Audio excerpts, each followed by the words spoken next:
Super Rugby AU round number 9. Two very close games. Again, pretty nice to see. Force and the Tars. The Force breaking Tars' hearts in that last minute, over the last minute really.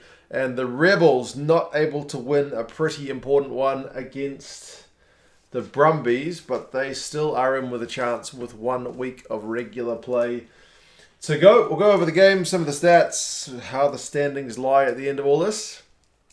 And you guys can let me know your thoughts. The first one, Force and the Waratahs. Like I mentioned, she was a bit of a heartbreaker for Waratahs fans. They actually managed to have a substantial, decent lead with like 10 minutes to go. But they couldn't bring it home. The Force actually started, I thought, the better of the two sides. A little chip and chase from Kubeli, although the bounce was wickedly high and he's not the tallest guy, so unable to regather that. However, Swinton ended up getting yellow carded for tipping a man beyond the horizontal. Initially, I had no idea what was going on. It just looked like a tackle, but I guess he kind of lifted him. So, the Waratahs down a man, and the Force did not wait to punish them for having a man down, with Robertson going over for a try. Good, probably for him to score against his former team.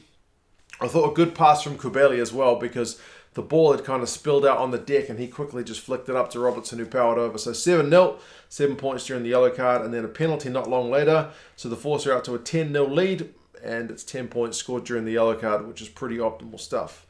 Tars actually had a pretty decent period of pressure not long later, still with the man down, but Harry Johnson-Holmes or somebody else looked to knock it on at the base of the ruck, but at least the momentum for them was starting to shift.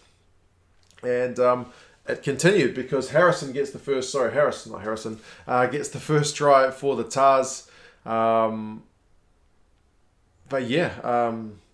think, was there a knock-on in the build-up to that one? Either way, it's 10 points to 7. Suddenly a game on moment, and Thrush actually almost scored a try with a charge down. They even TMO'd it to check, but he had a bit of separation between the ball and his fingertips before he was able to force it down, so unlucky for him.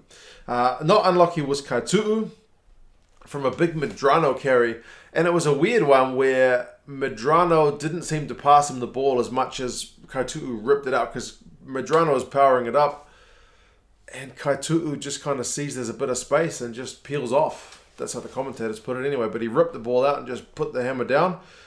15 points to 0. They missed the conversion. And then Miotti slots. This is how you kick a drop goal. There's been a few drop goal attempts in recent times, especially over here in New Zealand. But 34 minutes, Miotti, long-range drop goal, strikes it really well. And it's 18 points to 10 in the context of this game. Very important. Halftime stats, run meters are 182 to 108. Possessions 58-42, territories 59-41. So it's very largely in the Force's favour. Clean breaks are 7-3. Defenders beaten 19-8. So the Force are all over the shop, all over the show, and they've got an 8-point lead. Maybe they would have liked a bit more. Second half though, the Tars start with a bit of a hiss and a roar.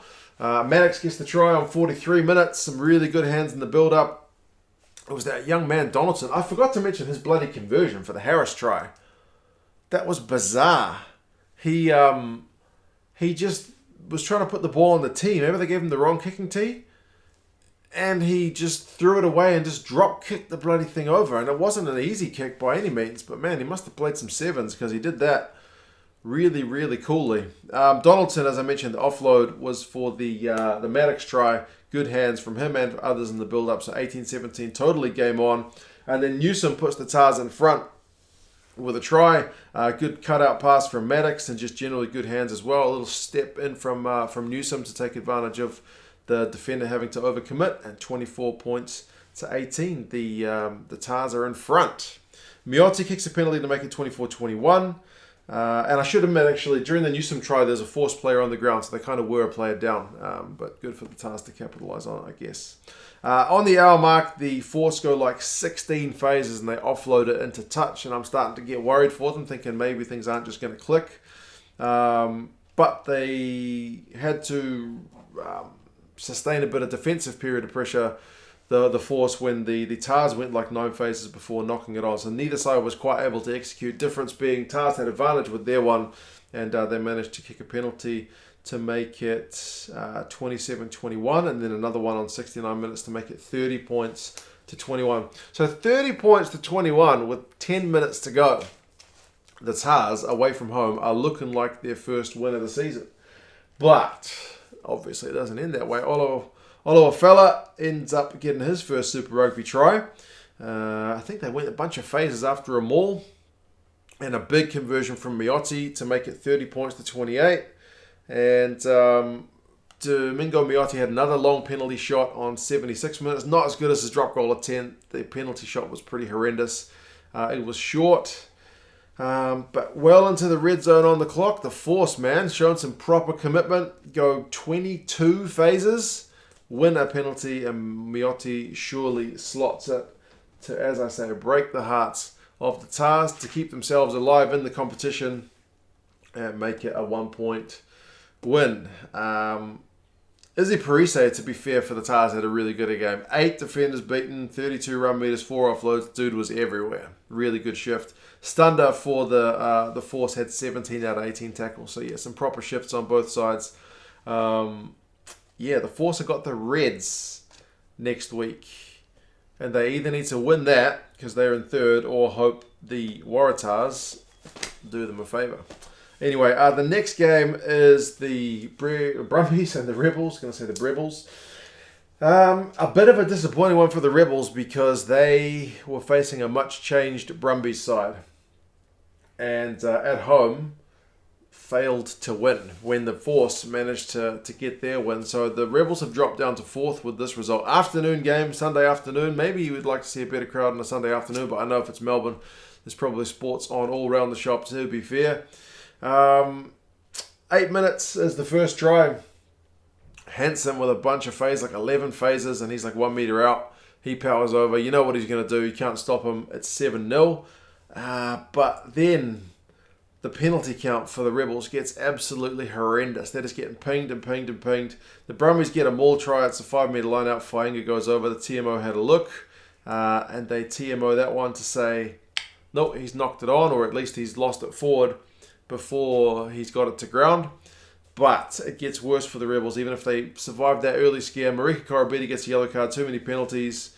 And then from that resulting maul, Rory Scott goes over to make it 7 points apiece. 7 points during the first yellow card.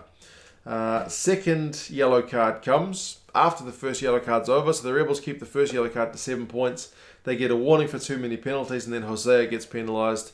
It's another yellow card. So as soon as they get back to 15 men, they pretty much go down to 14 men again. So many penalties there, I wrote in all capitals. But eventually the Rebels managed to turn the Brumbies over at the maul. So they were defensively very committed despite having the man down. But the Brumbies just come straight back at them. Ala Alatoa with a good run, and eventually Neville's the man who goes over for the try. Heaps of hands in the build-ups, not just Ala Alatoa, a bunch of guys for the Brumbies.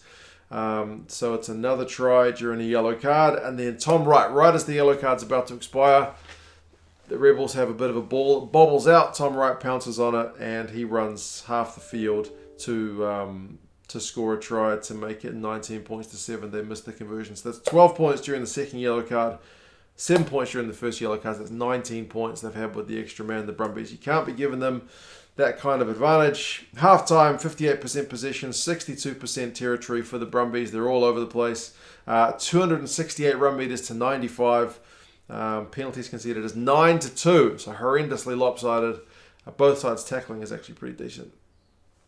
Joe Powell starts the Rebels off a wee bit better in the second half. Former Brumbies man looked like he enjoyed getting his try. Magnay, man, one-handed, big old clean break up the field, gets it to Powell. Powell bumps off Banks. Banks takes out the other defender from the Brumbies. Powell goes over, really, really enjoyed that try. And it's suddenly 19 points to 14. So despite all that Brumbies good play, they are only 4 points in front. 5 points in front. Yeah, 5 points in front. But yeah, so it's game on all of a sudden. And the Rebels kick another penalty to make it 17 points to 19. Very much a game on situation. Remember, they need this win to make sure the Force can stay below them on the table. 51 minutes. The Rebels, oh my goodness, they can see what is potentially one of the worst tries you will ever see. I think they showed it in the highlights package. Matt Samoa is regathering a kick through. He's having to jog to get it. His speed is probably a wee bit too slow. He's a bit too casual. He's getting charged down, or he's getting pressure put on him. He's getting closed down. He kicks it clear. Ends up kicking it into Kemeny, who's his own player. Kicks it into his face. So it's a big old falcon.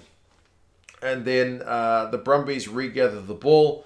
They get it to Kunzel out on the right wing, and he just puts the hammer down and goes over for one of the softest tries you will ever see. Absolutely shocking try. 26 points to 17. The Rebels did kick a penalty to make it 20 points to 26 with 10 minutes to go. But then they just couldn't stop knocking the ball on, man. They knocked it on after a bunch of phases, after a big scrum. Then they had phases, like 5 phases, right on full time, but they knocked it on again. So, yeah, pretty disappointing for the Rebels. They'll be blaming the ref a wee bit. But, man, 19 points during the yellow card is an absolute killer. Look at the stats. Run meters finished 493 to 437, so good comeback for the Rebels in the second half. Possession 54-46 and territory 53-47. So the Rebels managed to flip things on its head in that second half. But knock-ons 8-6. So the Rebels have more. Clean breaks though 13-6, with the Brumbies having more than double. Penalties conceded finishes 12-10. So it actually kind of evens up in that second half. The Rebels tackling though drops to 81% in the second half. So it's not the best. You want closer to 85-90. The Brumbies, 86. Make a lot more tackles as well. Valtini, though, for the Brumbies, makes 14 out of 15, 10 from 10 for Wells in terms of defensive shifts. Banks has 98 run meters and 4 defenders beaten. Magnay finishes with a clean break, 3 defenders beaten, 38 run meters. But, yeah, obviously pretty disappointing one for the Rebels. Where does this leave them? The Rebels are 4th with 12 points. The Force are 3rd with 14 points. Both sides have a game next week. As I mentioned, the Force play the Reds at home. The Reds are unbeaten. They may play a B team, but they are unlikely to do anybody any favours. The Rebels have the Waratahs, who don't have a win yet. So there's a chance there for the Rebels for sure. If the Force get their win, then the Rebels it's out of their hands. But the Reds are going to be heavy favourites, as I said, unbeaten. Whereas the Rebels should go in heavy favourites against the Tars, because the Tars haven't picked up a win. So you would think the Rebels are still favourites to make 3rd spot and then that semi-final. But still, based on these results, you never know what's going to happen. What did you guys think? 2 interesting games. This one got a bit scrappy, to be fair, towards the end of the second half. But the fact that it's still within a try at the end, converted try, always keeps you on the edge of your seat. Anyway, you guys let me know your thoughts. Do like the video if you got this far. It would be much appreciated. It helps with YouTube's algorithmic stuff. Let me know what you reckon about the potential for next week's games. And yeah, I'll talk to you again soon. See you later.